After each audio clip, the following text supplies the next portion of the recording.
everybody, this is Dr. Jeremy Payne with Evolution Integrative Medicine, and this is Dr. Jessica Payne, and we wanted to talk to you today about something that is amazing really in our practice lately that we've introduced. It's called Perineural injection treatment, founded by Dr. Liftoff, and he's from New Zealand. And so we've been training with him and learning his techniques. And I first heard about this from a doctor that we've worked with in Arizona, and he was talking about using dextrose for chronic pain, and we're all about helping people with pain because we're chiropractors, we're also clinical nutritionists, and so we were like, wow, this is amazing. So we wanted to learn more, and so we dug in deep on this and wanted to introduce that to you. But before we start, I want to make sure that you guys click the link below as far as liking and sharing and subscribing, and make sure that you hit the notification bell so that way you guys get all the updates for these videos. And so today I have Gary, and he's on our table today. So he has chronic knee pain, and he's been working hard all his life, and he's been a contractor, a foreman, a carpenter, and everything really. And so he's been really hard on his body, hard on his knees, hard on his back. And so when Gary came to us, he was letting me know that he had knee pain every day, and he's taking NSAIDs, ibuprofen, and all that type of stuff. And so I was like, well, let's see if we can help. And so we did an X-ray, and I did an exam, and I definitely think that there are some things that we could help him with. But first, I wanted to explain exactly what the PIT, or the perineural injection treatment, is. That way, as we look at this, and this is why Gary needs to have this, as well as our Wharton's jelly and PRP injections. But first I wanted to go over what the PIT is and why it's so important that we do it. So as I'm explaining this, Gary, I just want you to kind of hang out there, and then we'll just go over this, and then I'll show it to you to this in a second, okay? So one thing that we want to look at is the subcutaneous nerves. So one thing that we're looking at is something called the subcutaneous nervous system. And so when we look, this is just a good example that there are all these lines that are leading from the thigh, the leg, all the way, and they just invest the knee.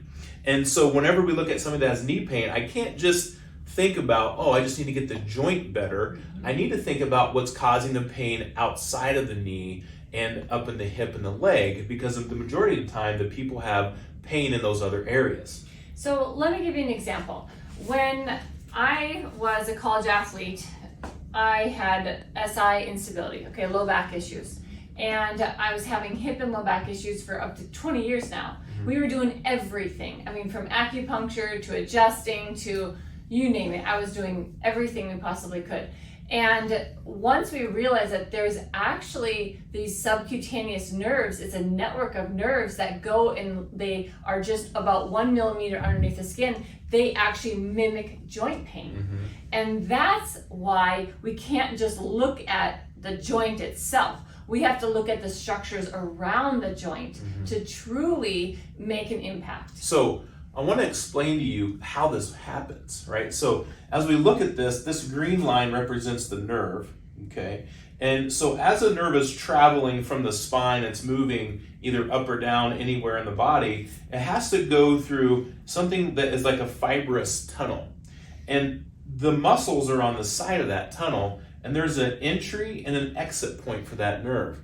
And let's say that we jump down from somewhere, or we land on our knees, or we have some type of accident, car accident, or we fall. Then what happens is that muscle squeezes just real quick, and we get that fast contraction, and that can cause swelling and inflammation and causes an entrapment in that nerve. And so when that happens, and then this nerve is traveling here, and then when this happens, then the C fiber, which is our pain fiber, okay, is turned on. Like boom, it just turns on. And so now all we can experience is pain. And you can't have the other thing that's supposed to happen, which is modulation and healing. Modulation meaning if the nerve is traveling from the hip and it comes down here, it can't monitor, it can't make the tissue healthy, and it can't heal injuries if the C fiber or the pain fiber is turned on. So it's an either or. So one happens this is happening, then this cannot happen. Modulation and healing is not happening in that area. So all we experience is pain.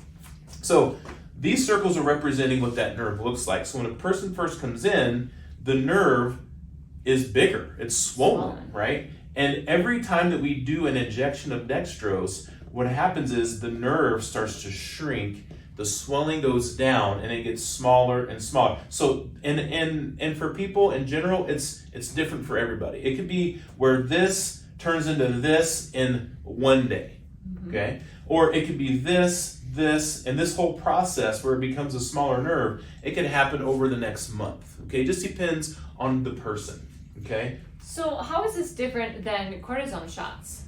So easily this is different from cortisone because cortisone is an anti-inflammatory, steroid anti-inflammatory. So all it's doing is getting rid of inflammation. It's not treating the cause of the problem. And so the injection of dextrose is actually healing this nerve, and it's changing the size of it so that we don't express this pain fiber anymore, but we actually start to modulate and heal the tissue that is surrounding. So a lot of people will come in and be like, what? You're going to put dextrose, sugar in my nerves? Why sugar? So that's a good point. So what happens is whenever the pain fiber is turned on and it's activated, then the nerve is not able to or capable of getting the nutrients it needs. So it can't get energy. So what they call it is hypoglycemic for the nerve, right? So it's not getting glucose, so it actually cannot heal itself.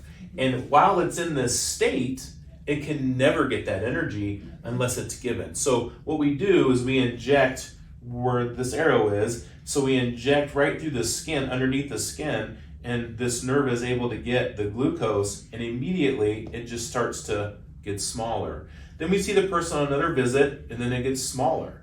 And then we see another person on another visit, and then it gets smaller. So 4 to 6, 6 to 8 treatments for resolution of pain is what we're looking for. And right? not just acute. I mean, we're seeing chronic pain that's been debilitating for years go away within 4 to 6, 8 treatments. Yeah, so easily. So I had a patient, 65 years old, knee pain.